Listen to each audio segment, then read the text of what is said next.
You think elephant trunks are weird, but there's a truth you've likely never imagined. About 15 million years ago, a creature lived whose lower jaw had evolved into a giant shovel, just like the one you use to dig in your backyard. This was the Platybelodon, one of the craziest designs nature has ever created. Its lower jaw, stretching about 1.5 meters, extended from its mouth like two. Even more astonishingly, scientists speculate that every day it had to use a biological shovel to harvest over 150 kilograms of grassy vegetation. Imagine a 3-ton beast bowing its head across a vast savanna, swinging its jaw like a combine harvester, frantically that scene would leave anyone in awe. But the irony is that the very tool that helped it dominate the plains eventually became the cause that pushed this species to extinction. However, if you think you fully understand the Platybelodon, you are likely quite mistaken. In 2019, a study by the Chinese Academy of Sciences shook the understanding that the scientific community had held for over a century. Hard to believe, but true. The world have debated this creature for 100 years, and the center of the debate is a question that seems most basic. What did it actually look like? Going back to 1935, when the first Platybelodon fossil was excavated, the paleontology world was nearly rocked. Renowned scientist Osborn, his life, added a special note to the conclusion of his upcoming monograph on proboscideans. He wrote with clear excitement that the Platybelodon was the astonishing discovery in the entire history of the evolution and adaptation. According to him, no one could imagine a lower jaw so long and wide, almost unbelievable, and looking like woven bamboo, could evolve from the ancestral jaw type. Sounds like a very academic description, right? But in plain language, the core question is actually very straightforward. How on earth did such a bizarre structure evolve? And from that moment on, the scientific community entered a long journey of, some argued it lived underwater, using its shovel-like jaw to dig for food in the mud like a hippo. Others believed it lived on land, using its mouth to strip bark and harvest plants like a giant sickle. There was even a hypothesis that it had no trunk at all, just a massive, hippo-like mouth. But the opposition countered strongly that it must have had a long trunk. Otherwise, mechanically speaking, it would be impossible to get food into its mouth, and the distance between the upper and lower teeth was too great. Without a trunk into its mouth, would it just use its front legs to scoop it up? The funniest controversy lasted for a century, not because of a lack of evidence, but because plausible. If you said it lived underwater, the wear on the teeth did look like it came from mud. Land. The fossils were indeed found in arid regions.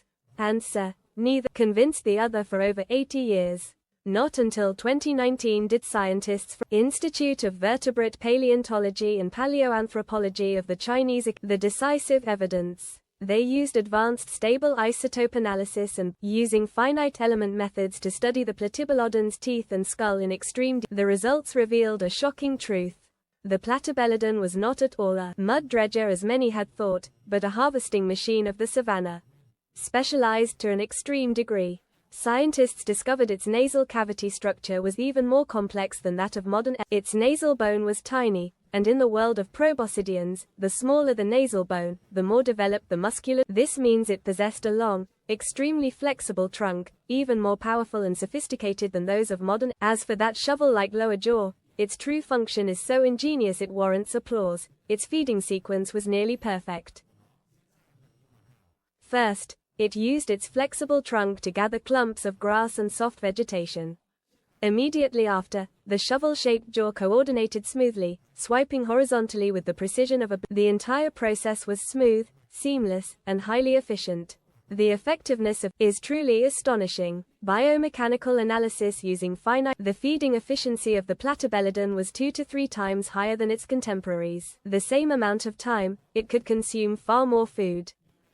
That in a fiercely competitive environment, the Platybelodon held a near absolute survival advantage. Around 17 to 15 million years ago, during the relatively favorable climate of the Miocene, Earth wasn't just home to the Platybelodon. It was the golden age for the entire elephant family. On a single grassland, there could simultaneously exist 3 to 5, or even more, different elephant species, Amebelodon, and various other strange forms, all crowding and competing for food resources. Paleontologist William Sanders of the University remarked that the Platybelodon pushed the evolution of the lower jaw to its peak. Simply put, Out of all the elephant species that modified their jaws, the Platybelodon was the one that did so most thoroughly, extremely, and effectively.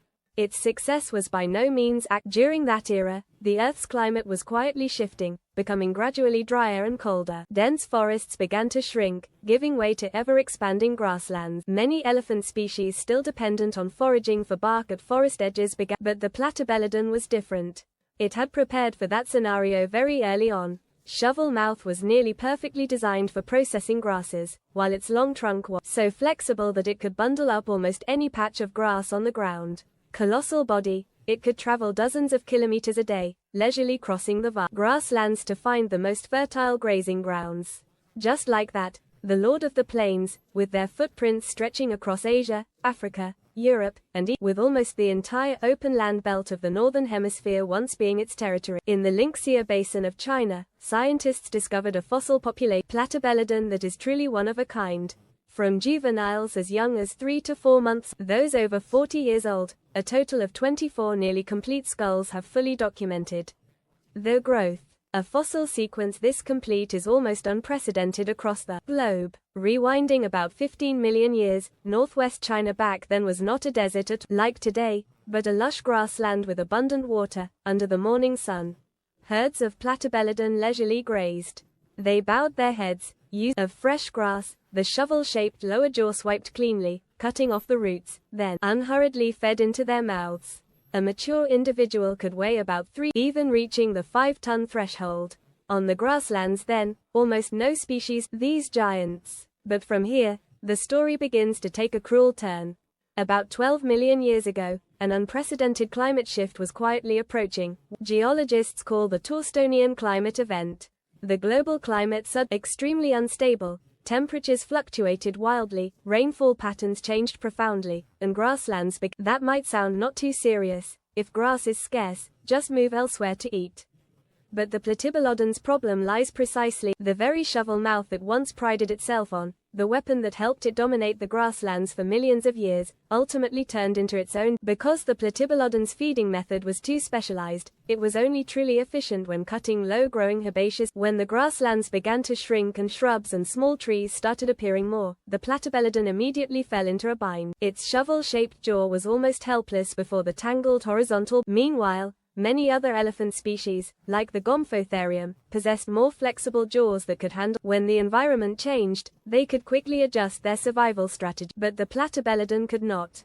This is the most brutal moment in evolution. Over-specialization can turn you into a ruler in a specific environment, but simultaneously makes you more fragile than anyone else when circumstances change. The Platybelodon spent tens of millions of years honing itself into the most perfect grass harvesting, but in just a few 100,000 years of environmental flux, it was eliminated. Around 10 million years ago, the final populations of Platybelodon vanished from the Earth. Their extinction closed a magnificent chapter in the history of the elephant family. Ironically, the elephant species that seemed less perfect, less specialized, were the ones that survived. This story leaves us with a profound lesson. The strongest does not necessarily mean the longest surviving. Those that endure are often the ones truly flexible and adaptable, rather than champions who optimize themselves to an extreme. The trunk of a modern elephant may look clumsy, but its sheer versatility is the key to survival. It can strip bark, graze, pull up roots, drink water, and even act as a weapon. This seemingly imperfect design is what helped the elephant family endure time through harsh environmental shifts, while the Platybelodon, the one who once ruled the grasslands, the one who turned its own jaw into a nearly perfect harvesting machine, is ultimately relegated to museum display cases and the limits of human imagination. Through its own extinction, the Platybelodon left an imprint on Earth's history that is both tragic and cautionary, offering us a deep explanation of the laws of survival. That is the story of the Platybelodon, a tale not just about evolution or but also about choices. When someone says you must optimize yourself to absolute perfection, the history of the Platybelodon is perhaps the clearest answer. Sometimes imperfection is the wisest survival strategy of all. You have just heard the story of the Platybelodon, a creature that once ruled the grass, then vanished just because it evolved too perfectly. But Earth's history, equally strange ancient creatures, some even crazier than this. If you dissecting other prehistoric beasts with an easy-to-understand scientific, leave a comment below and write the name of the ancient creature you want to explore next. Who knows, your pick might be the subject of the next video. And if you don't want to miss out evolutionary stories as strange and haunting as this, subscribe to the channel and turn on notifications.